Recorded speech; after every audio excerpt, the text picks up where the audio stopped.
hermosísimo, ¿verdad? Ilustrando la parábola del sembrador, un campo como este, ¿verdad? Salió sembrado el sembrador a sembrar. Aquí en Marcos 4 hemos estado estudiando y hemos visto pues ya hasta casi ya llegamos a la explicación que da Jesús, da la parábola y después Jesús la empieza a explicar, ¿verdad? Vemos aquí sobre todo en el versículo ya 10, cuando estuvo solo, se acercaron sus discípulos y le preguntaron sobre la parábola.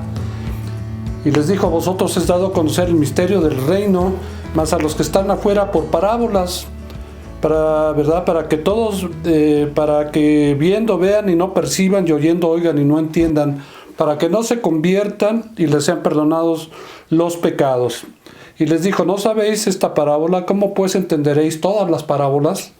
Y entonces les empieza a explicar el versículo 14. Vean ahí en Marcos 4, versículo 14.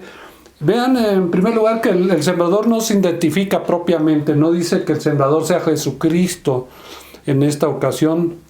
Algunos piensan que está hablando de Cristo o hasta han enseñado que es Cristo, pero recuerdan la parábola de la cizaña en Mateo capítulo 13, 37. Ahí dice que el que siembra la buena semilla es el Hijo del Hombre, y debido a este pasaje, ¿verdad? Creen que es Cristo el de la parábola del sembrador, pero son diferentes parábolas y también las figuras del lenguaje no son las mismas.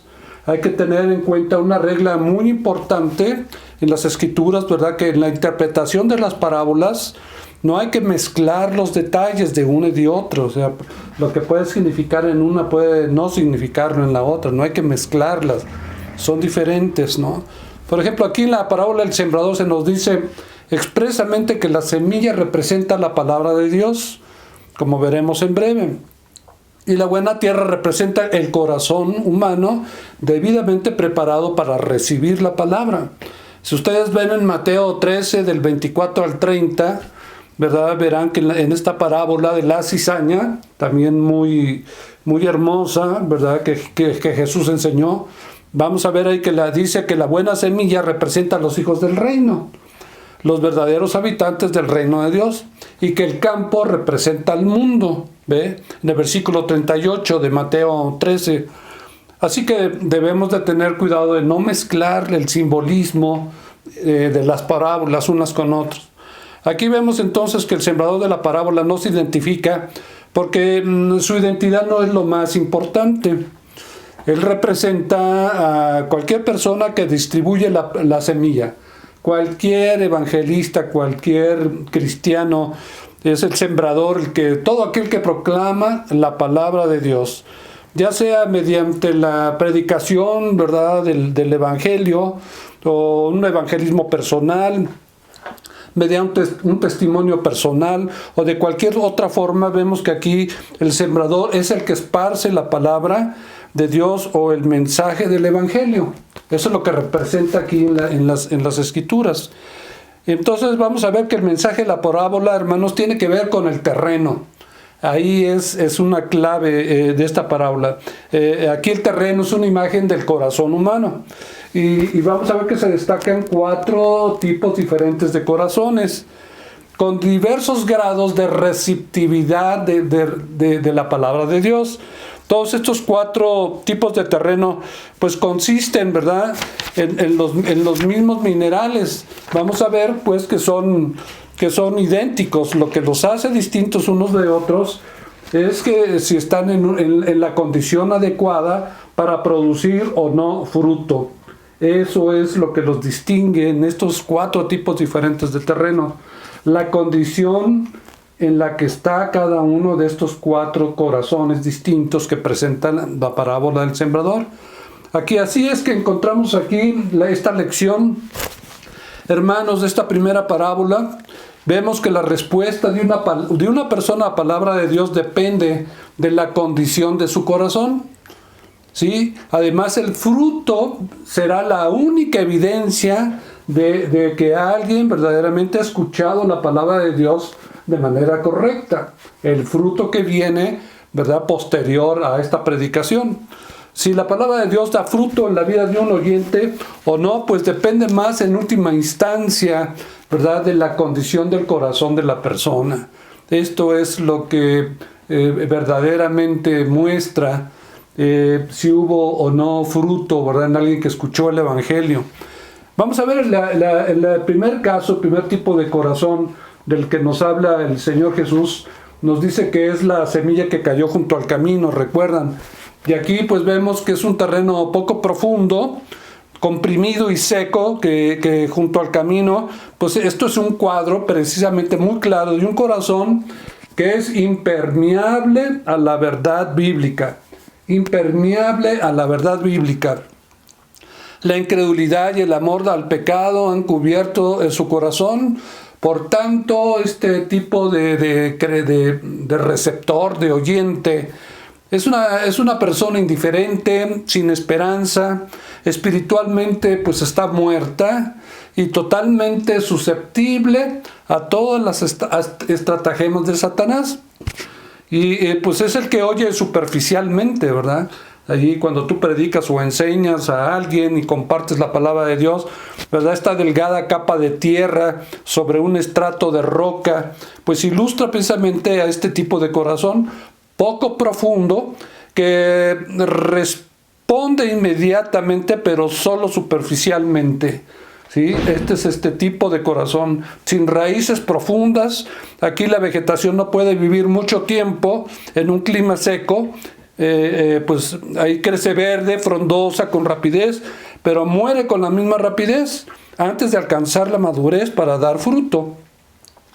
Y bueno, estos parecen ser receptivos, ¿verdad? Muestran un gran interés y Jesús dice que reciben la palabra con gozo, ahí en Lucas 8:13, que es la misma historia, pero en el Evangelio de San Marcos.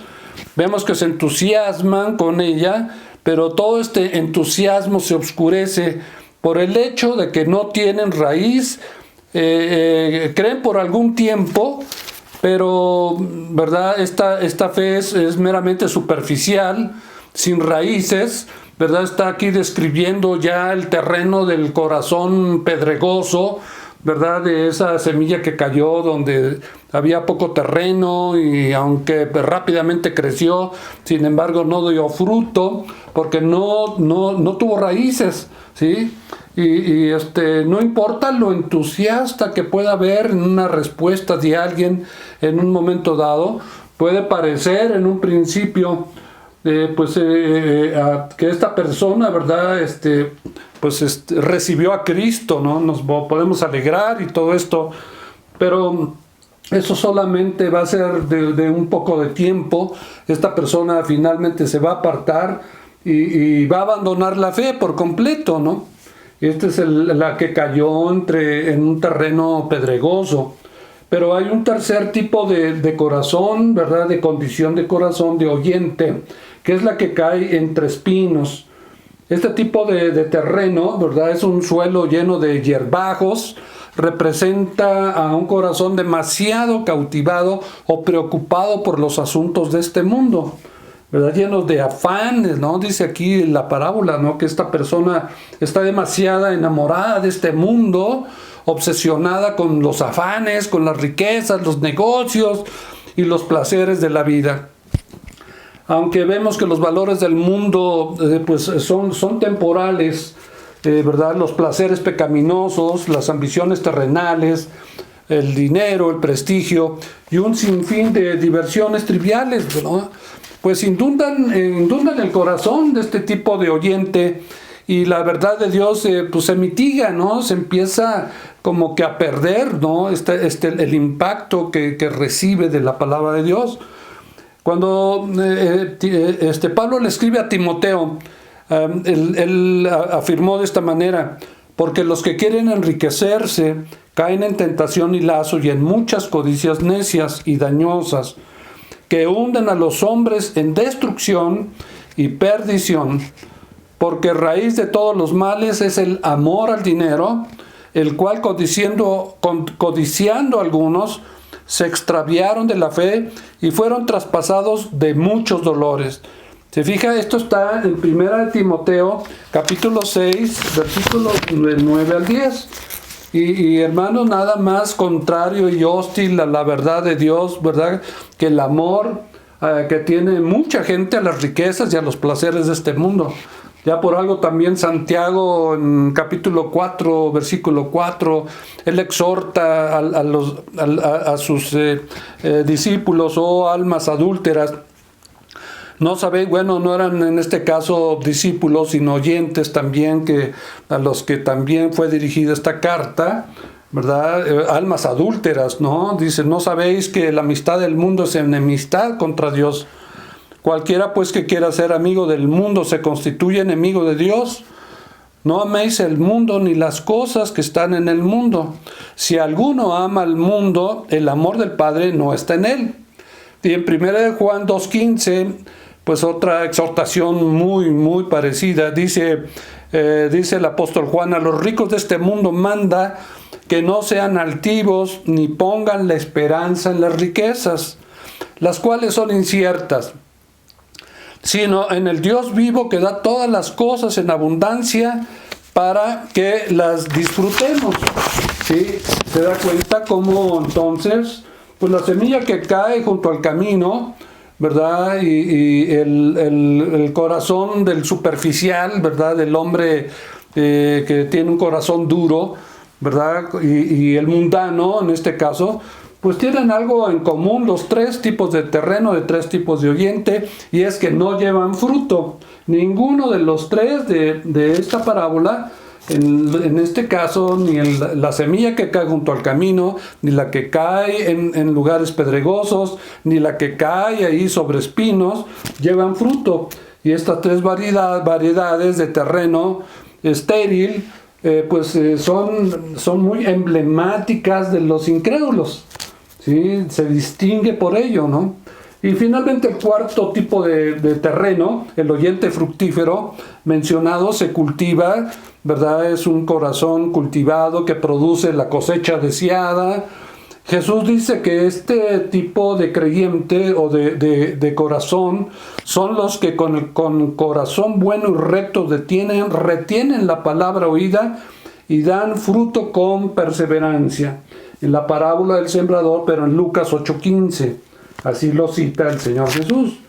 Y este es el corazón verdaderamente preparado.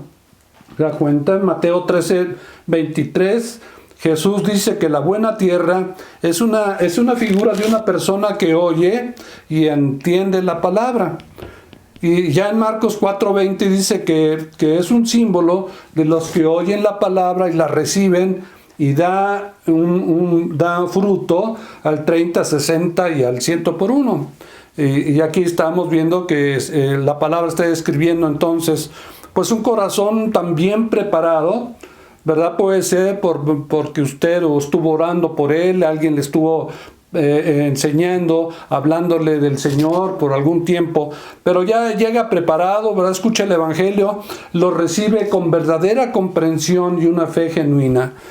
Y esta después la perseverancia con fruto que viene al poco tiempo, ¿verdad? Empiezan algunos ya a mostrar señales y a que tú puedas ver frutos de una verdadera vida cambiada por el poder de Dios a través del Evangelio. Y pues es una señal necesaria de auténtica y confianza bíblica que es salvadora en Cristo, ¿sí?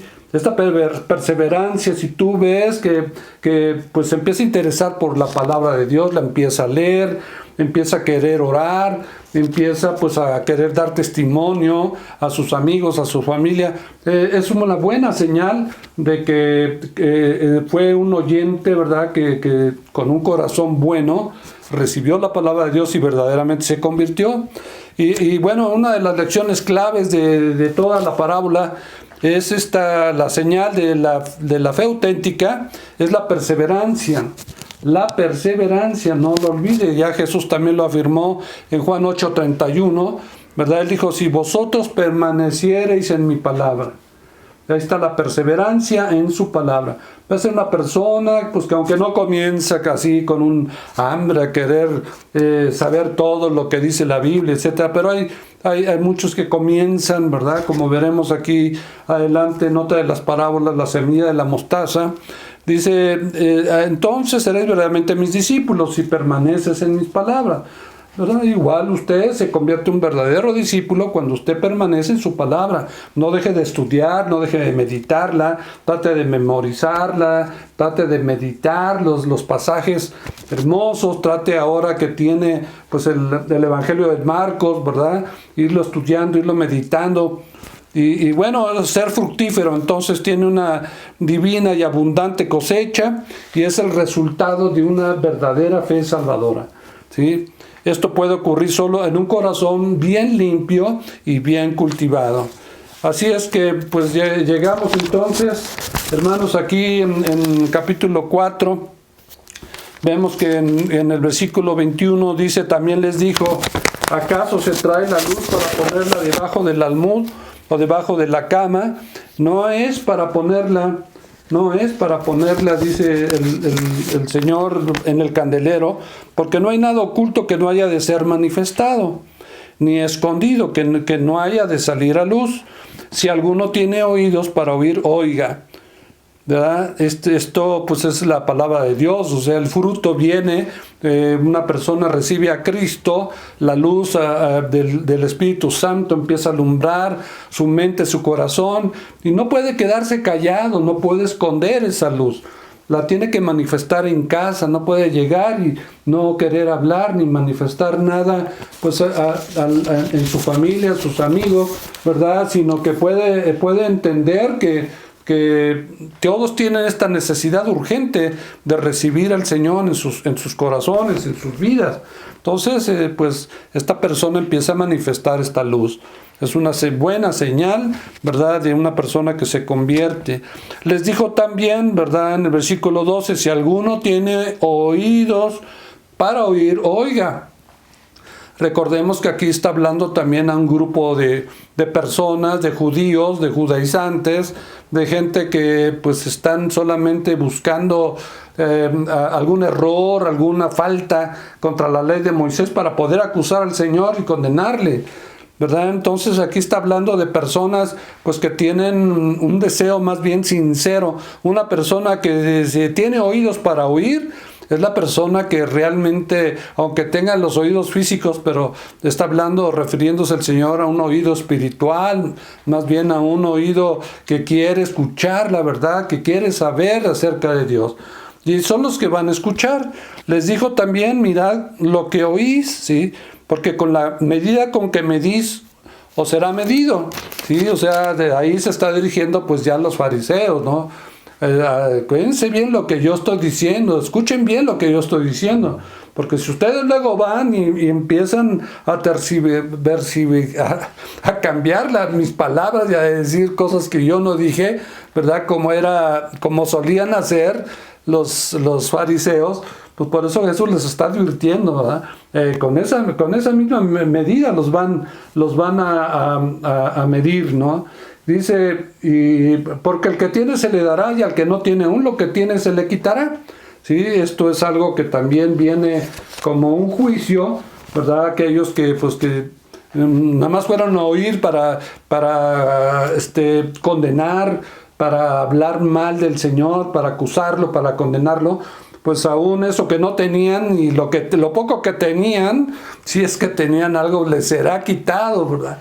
Por esa actitud de pecado, pues Satanás todavía los va a hacer talco, los va pues a acabar, ¿no? Luego viene la parábola del crecimiento de la semilla, en Marcos 4:26. Decía además, así es el reino de Dios, como cuando un hombre echa semilla en la tierra. Duerme, se levanta de noche y de día y la semilla brota. O sea, sí está hablando aquí del Evangelio, ¿no? La semilla es la palabra de Dios. Lo acabamos de ver, entonces así es la palabra de Dios, ¿verdad? Una persona la recibe por primera vez en su vida y pues de momento pues pareciera solamente pues que hay ciertas manifestaciones, ¿verdad? De su conversión. esa persona empieza a estar muy contento, quizás comparte uno o dos, pero esta semilla dice cómo brota y crece, y sin que él sepa cómo. Recuerdan en Juan cuando Jesús hablaba del Espíritu Santo, ¿verdad? Que es como el viento, que no sabemos ni por dónde sopla ni por dónde va. Dice así, sin saber, sin que él sepa cómo, ¿verdad? Esta semilla brota, porque de suyo lleva fruto la tierra, primero hierba, después espiga, después grano lleno en la espiga. Aquí es el desarrollo de la vida cristiana. Primero naces como bebé espiritual, después eres un niño espiritual, después ya eres un jovencito, ya eres un poco más adulto, maduro, y después anciano, ¿no? Es el crecimiento, el desarrollo, tanto físico como espiritual, ¿verdad? En este caso.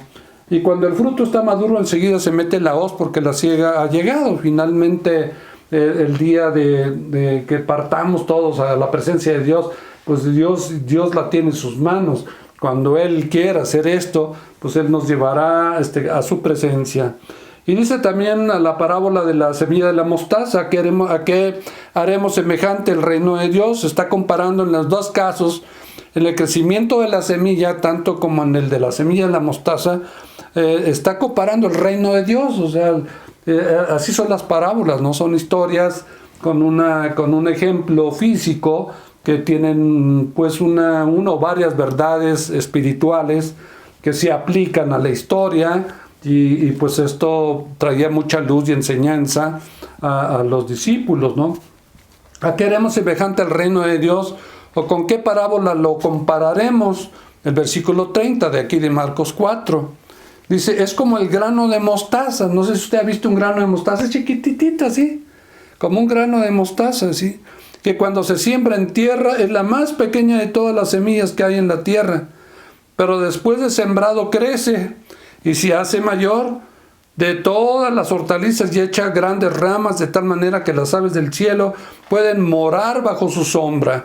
Y así en otras partes, ¿verdad? Jesús decía, si tuvierais fe como un grano de mostaza, ¿verdad? Pues esto se compara porque este grano de mostaza va a crecer, como la primera parábola, el crecimiento de la semilla, ¿verdad? Como sin saber cómo, ¿verdad? Pero pues primero dice hierba, luego espiga, luego grano lleno en la espiga, y así es la semilla mostaza, así es la fe que produce la palabra de Dios en nuestras vidas. Es una semilla que va creciendo hasta que crece de tal manera que tu vida es transformada, de manera que tú puedes pues bendecir tu casa, tu familia, tus hijos. Aquí está hablando de qué manera, al final dice cómo echa grandes ramas, ¿no? El desarrollo que tiene alguien en cuyo corazón fue sembrada la palabra de Dios. Llega el tiempo, dice, serán grandes ramas, de tal manera que las aves del cielo pueden morar bajo su sombra. La sombra y lo que transmite un creyente en su casa, en su familia, pues es un símbolo, ¿verdad? De la bendición de Dios, ¿verdad? En todos, en su esposa, en sus hijos. Después dice el versículo 33, y con muchas parábolas como estas les hablaba la palabra, conforme a lo que podían oír, y sin parábolas no les hablaba, aunque a sus discípulos en particular les declaraba todo. O sea, acá en corto a los discípulos, siempre Dios tendrá a bien explicarte las cosas que no entiendas. Tú búscalo, tú pídele a Dios y Él te irá aclarando y mostrando cosas que no vayas entendiendo de su palabra. Entonces, veamos aquí una experiencia después de esto. Dice en el versículo 35, aquel día cuando llegó la noche les dijo, pasemos al otro lado. Y era de noche, dice, despidiendo la multitud, le tomaron como estaba en la barca, y había también con él otras barcas, pero se levantó una gran tempestad de viento. Wow, o sea, recuerdan el hombre prudente que construyó su casa sobre la piedra, como cuando vinieron los ríos, las tempestades, no cayó su casa. Pues aquí es un caso donde van los discípulos, ¿verdad? No tienen mucho de haberse convertido, quizás no tienen mucho crecimiento y desarrollo espiritual por lo que pasa acá, ¿no? Dice, las olas estaban pegando en la barca de tal manera que ya se anegaba. Y Jesús estaba en la popa, en la punta de la barca. Fíjese cómo estaba durmiendo sobre un cabezal. Y le despertaron y le dijeron: Maestro, ¿no tienes cuidado que perecemos? Y levantándose entonces Jesús reprendió al viento y luego le habló al mar y le dijo: Calla, enmudece. Y el viento cesó y se hizo grande bonanza. Y les dijo: ¿por qué estáis así amedrentados? ¿Cómo no tenéis fe? Entonces temieron con gran temor y se decían el uno al otro: ¿quién es este que aún el viento y el mar le obedecen? Aquí vean ustedes, ¿verdad?, cómo está los discípulos, pues están con miedo todavía. En 1 Juan dice que el que teme es porque no ha sido perfeccionado en el amor. Entonces los discípulos tienen todavía, pues van en el periodo, van en el proceso de crecimiento. Entonces una tormenta, imagínense, ahí en pleno mar, ya parece que les iban a hundir.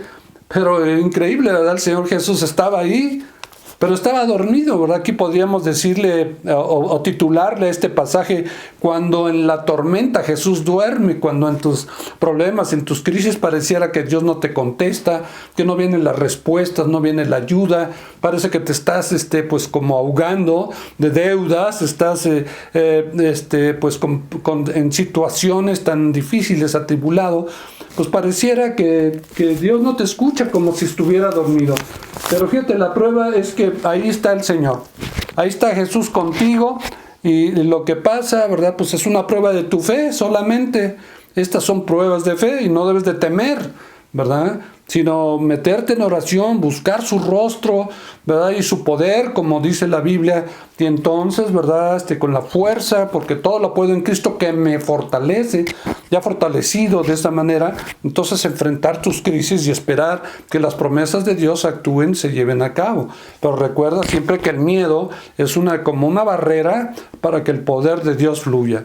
Bueno, hermanos, pues terminamos el capítulo 4, espero que nos veamos pronto, ¿verdad?, para el capítulo 5, seguir estudiando este precioso evangelio.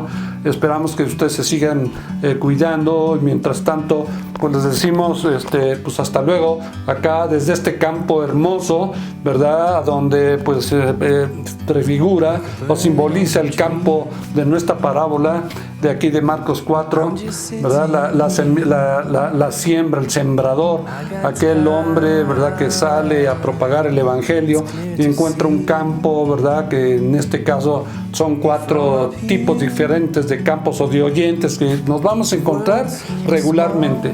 Que Dios les bendiga. Muchas gracias, hermanos. Hasta luego.